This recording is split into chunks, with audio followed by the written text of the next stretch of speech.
Hey, Peter, why does studying feel like trying to eat soup with a fork? Ah, Stewie, it's because you're as effective as a screen door on a submarine. But fear not, I'm here to deliver the ultimate study hacks. Ultimate? Like, are we talking superhero level here? More like dazzlingly effective with minimal effort level. First up, use the Pomodoro technique. Study for 25 minutes, then take a 5-minute break. It's like sprinting to the fridge and back. So basically, I get rewarded for working? I like where this is going.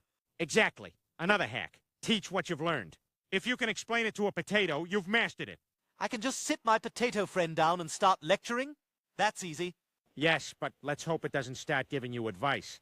And finally, stay organized. A cluttered desk equals a cluttered mind. Even you, Peter, can keep track of a few papers. All right, I'll give it a shot. Follow for more genius hacks, right? Precisely! Follow us for more ways to outsmart academia, you dolt.